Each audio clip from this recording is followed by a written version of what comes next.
But first tonight, an exclusive investigation from this show. For 2 years, the alleged threat that Russia poses to our elections has been official Washington's obsession. The usual business of government has come to a halt as Democrats and their allies in the press fret that Russian agents may be interfering with our democracy. The root of these fears: a handful of Russian ads on Facebook that almost nobody saw, and a small number of efforts to hack Democratic Party email accounts. Now, let's assume that all these deeply worried people are sincere, that they really care about the integrity of our democracy. Then why has almost nobody said anything about the tech monopolies that now dominate the exchange of information in this country? If a few dozen Facebook ads are enough to subvert an election, shouldn't we be worried about Facebook itself, which controls literally billions of ads? A couple of times on this show, social scientist Robert Epstein has pointed out that Google alone could determine the outcome of almost any American election just by altering its search suggestions. We'd never know what happened. Oh, say tech defenders, don't worry. These are businesses. They exist to make money, not to push political agendas. Well, it turns out that's not true, and we can prove it. An email obtained exclusively by this show reveals that a senior Google employee deployed the company's resources to increase voter turnout in ways she believed would help the Clinton campaign win in the last election.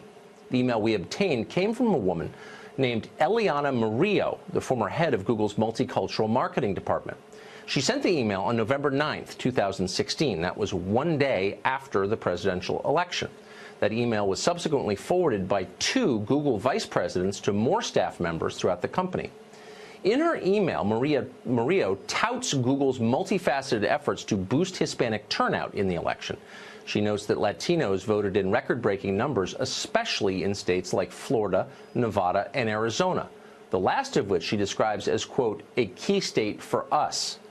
She brags that the company used its power to ensure that millions of people saw certain hashtags and social media impressions with the goal of influencing their behavior during the election.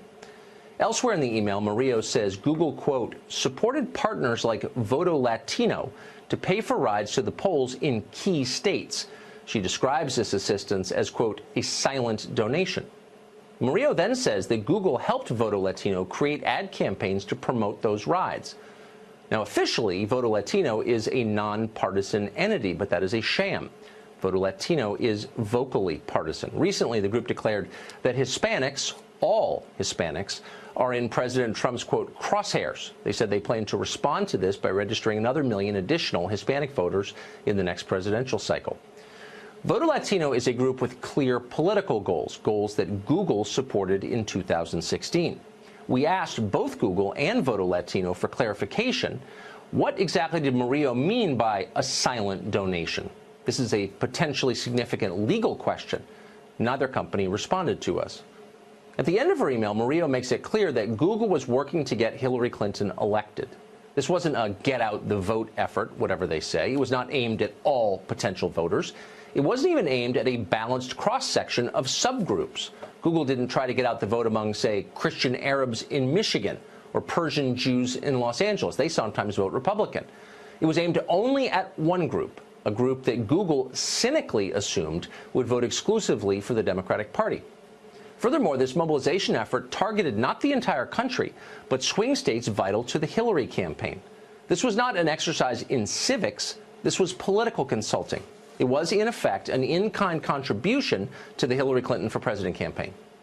In the end, Google was disappointed.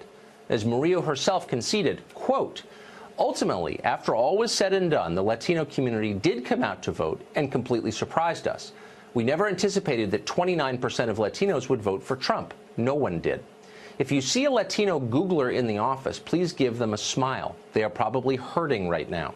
You can rest assured that the Latinos of these blue states need your thoughts and prayers for them and their families. I had planned a vacation and thought I would be taking the time to celebrate.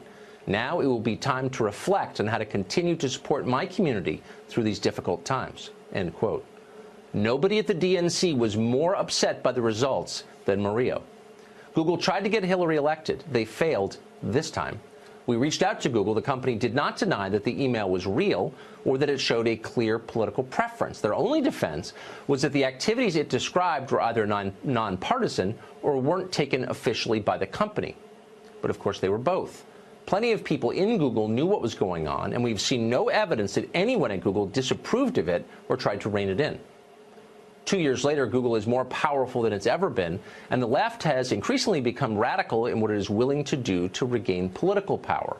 What could Google be doing this election cycle to support its preferred candidates? What could they do in 2020? It is a question almost nobody in Washington seems interested in even asking.